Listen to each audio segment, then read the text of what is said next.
Countdown for blast off.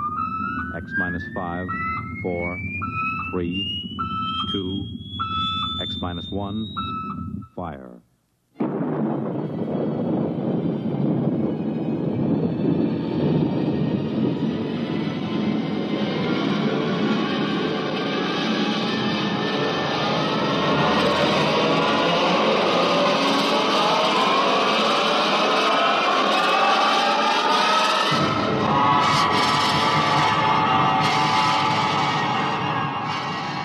From the far horizons of the unknown come tales of new dimensions in time and space.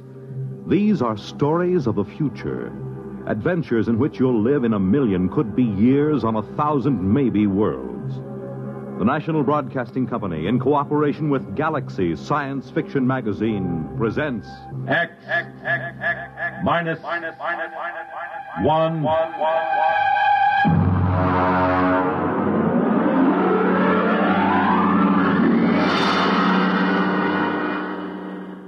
Tonight, the time, 150 years from now. The place, a luxury spaceship en route to Venus. The story, Venus is a Man's World, by William Tenn.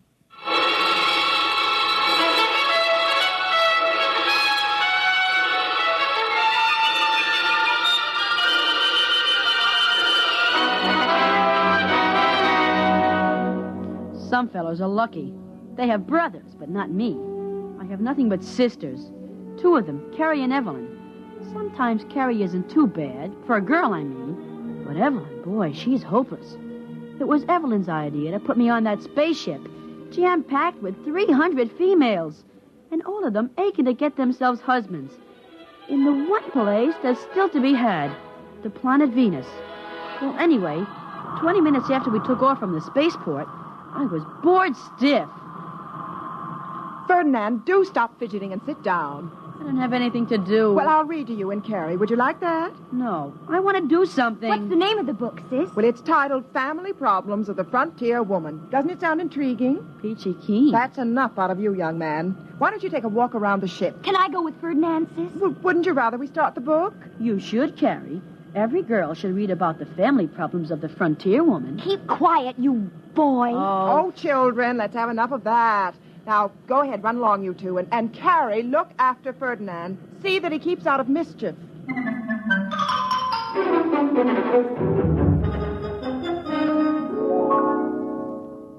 Gee, this is one big ship, isn't it? Uh-huh. I sort of wish we were on a cargo ship instead of this liner. Why? This is super. On a cargo ship, we could go climbing from deck to deck on a ladder. We could even go to the bridge or the forecastle and talk with the crew. That's silly.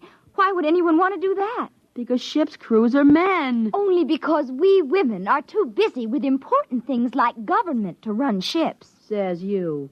Hey, what are you looking at? This sign. In the event of disaster affecting the oxygen content of the companionway, break glass with hammer upon wall. Remove spacesuit and proceed to don it. Boy, I hope we have that kind of a disaster. I sure would like to get into one of those. Oh, you're silly. Hey, let's go exploring down this way. I see some portholes. And I see a sign that says, notice, passengers are not permitted past this point. Come on, there's no one around. And besides, I'm not really a passenger. Ferdinand, you say you're not really a passenger. Well, what do you mean? You have to be a citizen of a planet in order to get a passport, right? I'm not sure. Well, I'm telling you. Ever since they passed that Male Suffrage Act, only women can be Earth citizens. You and Evelyn are passengers, all right. But me, I'm just a male dependent. So when a sign says, off limits for passengers, doesn't mean me. I'm not a passenger, see? Keep away from that door, Ferdinand. Can't you see the sign? You and your old signs. Ferdinand, let's go back to the cabin. I want to see what's behind this door. If you don't come back with me this very minute, I'll tell Evelyn. So what? Hey, this looks like a sonic clock. I wonder if it works by knock or voice. Ferdinand, I'm going. Say, I remember one voice key. I wonder if it'll work. 2023, open sesame. Ferdinand!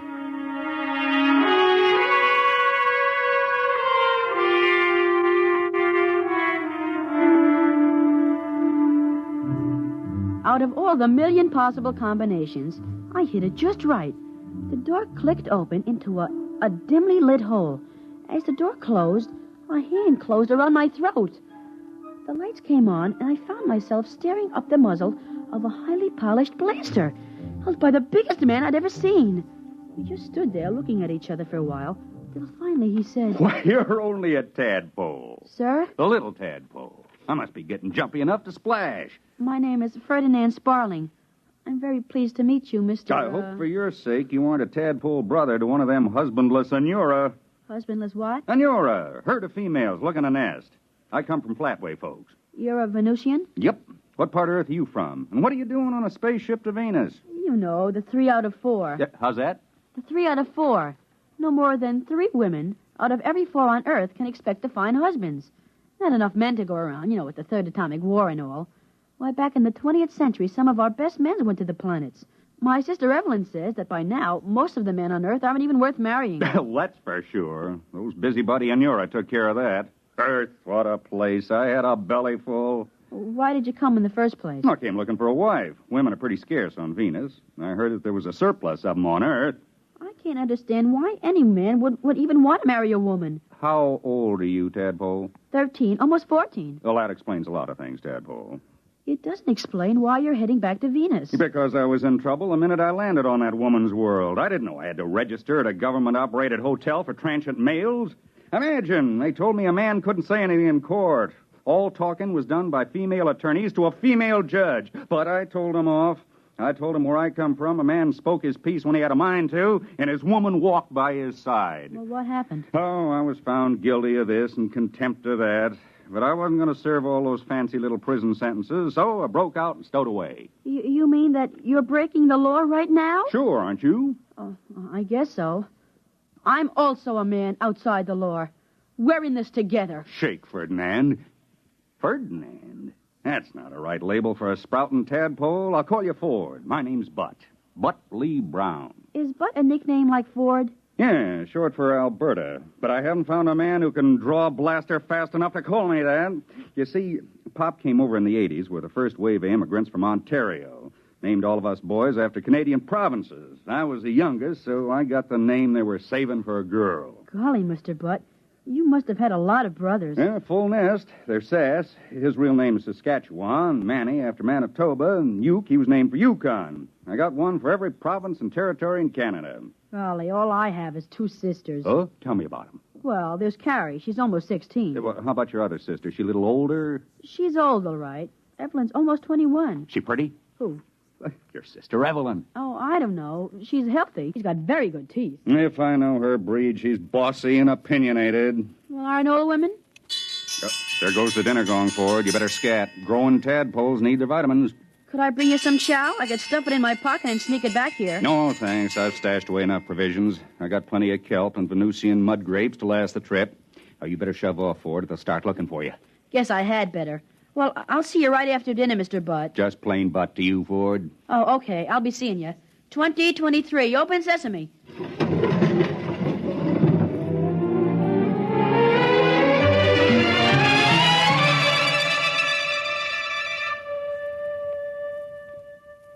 Ferdinand, please be seated. I want to talk with you. Now? They just rang the dinner gong. I am aware of that. Now, where have you been? Around. I demand a straight answer. Where have you been, Ferdinand? I told you, sis, around. And don't call me Ferdinand. Call me Ford. That's what Butt calls me. Bart. Who is Bart? Oh, nobody. I just made it up. Ferdinand. I can't tell you. I can't. You must. Well, you promise you won't turn him in. Well, Butt's my friend. He's a Venusian. He's going home. Aboard our ship, the Eleanor Roosevelt? Ferdinand, don't you realize you've been consorting with a stowaway, a criminal? What sort of antisocial ideas has this warmongering masculinist been putting into your head? Butt's a nice guy. He asked about you. Oh, indeed. I told him you had very good teeth. Really? Well, take me to this man. I will if you promise not to turn him in. No, I promise.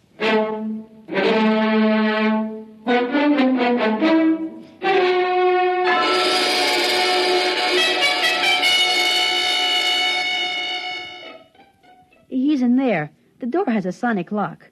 I know the combination. Watch. 2023. Open sesame.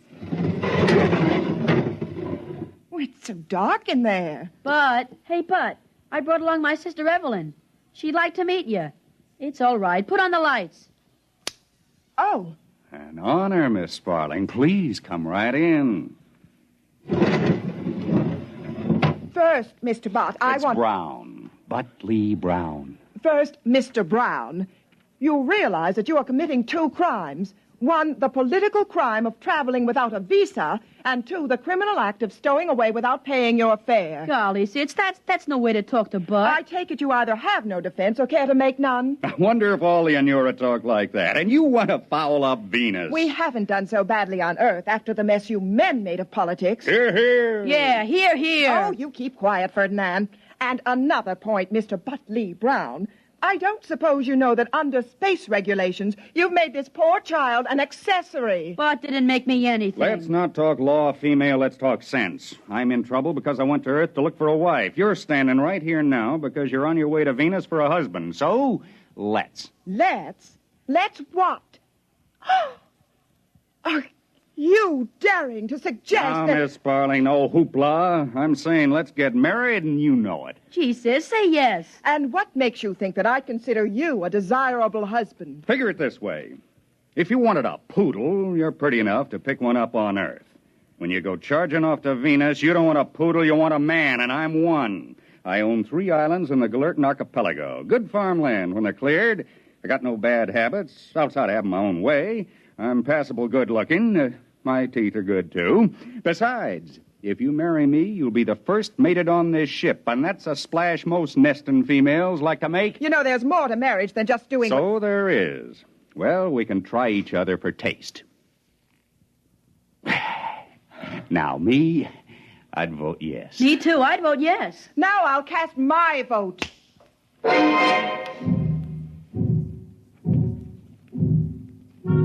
Well, you guessed it. She broke her promise. I suppose the kiss did it. She put it a stowaway to the captain, and he sent the detail from the ship's crew to haul Bud off to the brig. Well, later that afternoon, all the passengers, 300 females and me, gathered in the lounge for the hearing. It's all on account of you. Shush! Don't shush me. You promised your word wouldn't get Bud into trouble. Oh, you snitch. Shush, the captain is rapping for quiet. By authority vested in me under the Pomona College Treaty, the stowaway Evanusian, Butley Brown, will be tried for violation of Articles 16 to 21 inclusive of the Space Transport Code. Purser, bring in the prisoner. Ladies! Those cheap extroverts, and they call themselves responsible. Ladies! Dear ladies! Thank you, ladies. Butley Brown, I order your person and belongings impounded for the duration of this voyage as set forth in sections 41 and 45. Captain, the sections are 43 and 45. You're quite right, Miss Sparling. Sections 43 and 45 of the Mother Anita Law Emergency Interplanetary Directives. Aren't you even going to give me a fair trial before you hang me? Talk to me! Ladies, I beg of you, ladies. Captain, what exactly are the charges against me? You're a stowaway. I can pay for my passage. You can? Well, then I guess we can dismiss the charges. Ladies, gentle ladies. Just a moment, Captain. Yes, Miss Sparling? I demand justice. You can't let him off that lightly. Besides, there's the other charge. What other charge? Assault. That comes under sections 18 through 35 of the McDonald Law. It does?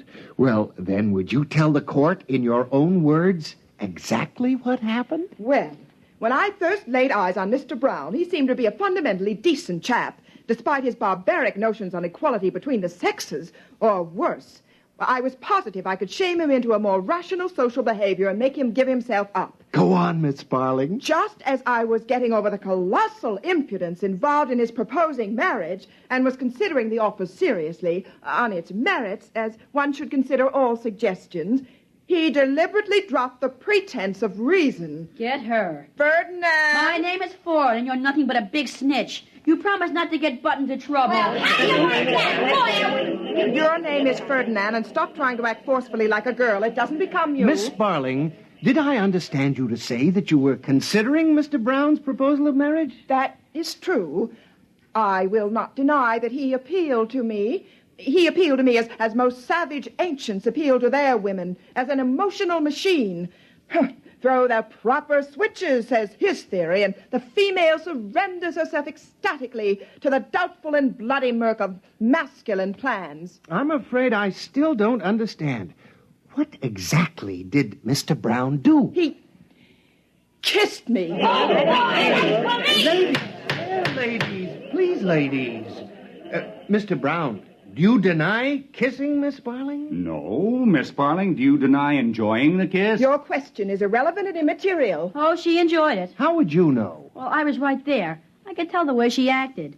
She sort of held the back of his neck, closed her eyes, and just hung on. What were you doing there? I introduced him. I met Bud first. Then I took Sis over there to meet him. I see.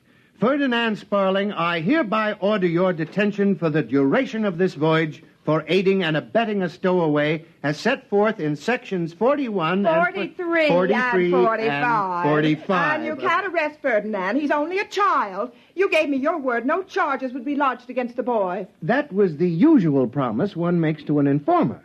But I made it before I knew it was Butley Brown you were talking about. I didn't want to arrest Butley Brown. You forced me. So I'm breaking my promise to you, just as I understand you broke your promise to your brother. I'm afraid both Ferdinand and Butley Brown will be picked up at New Kalamazoo Spaceport and sent terrorward for trial. But I used all our money to buy passage. I'm sorry. You'll have to return with your brother. Of course, there is a way out. There is? Well, tell me, please. Miss Sparling, if you'd marry Brown... Now, don't look at me like that. If you'd marry Brown, he would go on your passport as a dependent male member of your family. Do you think I'd marry that desperado? Why, he doesn't know enough to sit back and let a woman run things. Captain, you should be ashamed of yourself. I'll marry him! Perhaps I should be, but that's what comes of putting men in responsible positions. See here, Miss Sparling, I didn't want to arrest Brown. I'd still prefer not to. The officers and crew of my ship all go along with me. Why not? Men always think like men. They never use logic. They just rely on masculine intuition. Maybe so. This ship's crew are all residents of Earth. But our work requires us to be on Venus several times a year. We wouldn't want to cross any member of the Brown clan. They're all men of influence on the polar continent. I wouldn't doubt that for a second. If anyone gets in their way, they merely oxidize them with a blaster. Take Butt. He's a big man in his own bailiwick, the Galertan Archipelago. When he wants to put somebody in office, well, he just appoints them. Mr. Brown has that much influence, you say?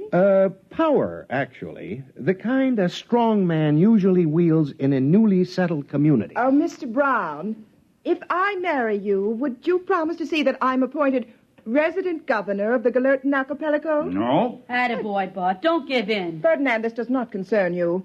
Mr. Brown, I might even consider a county clerkship. Nope. Stick by your blasters, Bud. Show her you're a real man. Mr. Brown, it would seem to me that if you really want to marry this attractive young lady, a compromise could be worked out. Well, I could make her sheriff. Oh, no. Would the position of sheriff of the Galertan Archipelago be acceptable, Miss Sparling? Yes. Good. I'll marry you here and now. I want to be a bridesmaid. Always a bridesmaid, never a bride. That's me every time. Bud, you shouldn't have sold out. Why did you do it? You don't have to marry her for my sake. I wouldn't care what they did to me. That's all right, Tadpole. I'd do anything for my favorite brother-in-law. I'd sure like to be your brother-in-law. But gosh, you don't have to marry Sis. You can have any one of these 300 females. Why marry Sis? I'm stubborn. What I like at first, I keep on liking. What I want at first, I keep on wanting until I get it.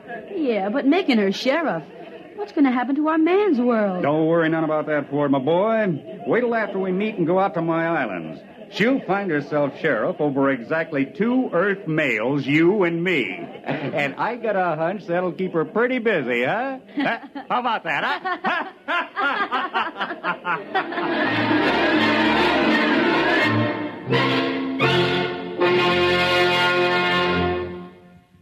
You have just heard X-1, presented by the National Broadcasting Company in cooperation with Galaxy Science Fiction Magazine.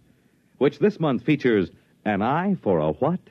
A story of the Earthmen who thought they couldn't hurt a friendly alien if their lives depended on it, while all the time their lives did depend on it. Galaxy Magazine, on your newsstand today. Tonight, X-1 has brought you Venus is a Man's World, a story from the pages of Galaxy written by William Tenn and adapted for radio by Arthur Small. Featured in our cast were Dennis Bellavio as Ford, Bob Haig as Butt, Jerry Ann Raphael as Carrie, John Gibson as the captain, and Frederica Chandler as Evelyn. This is Fred Collins. X-1 was directed by Daniel Sutter and is an NBC Radio Network production.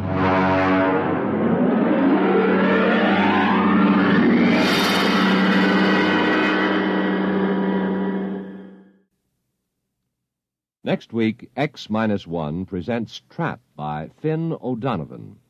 Fur hunters tangle with a bottle of firewater and a new kind of trap which catches more than they bargain for. We hope you'll be listening next week at this same time. This week, the Boy Scouts are celebrating their 47th year of service to American youth. Throughout the country, there will be open houses, courts of honor, indoor and outdoor campfires, cub circuses, scout expositions, explorer events, and other special activities. This is the second year of the 4-year program, Onward for God and My Country, which was launched to help prepare America's boys to live in today's world and prepare them to carry their full share in the years ahead. It's designed to give youth an opportunity to develop physical fitness, self-reliance, a sense of personal responsibility, a spirit of helping people, a willingness to share, an understanding of our government's democratic processes, and a firm spiritual foundation. On Sunday, February 10th, churches of all faiths will observe Boy Scout Sunday, with scouts attending services in uniform. The world on a new hotline. Listen for news on the hour and the exciting hotline service all day, every day, on most of these stations.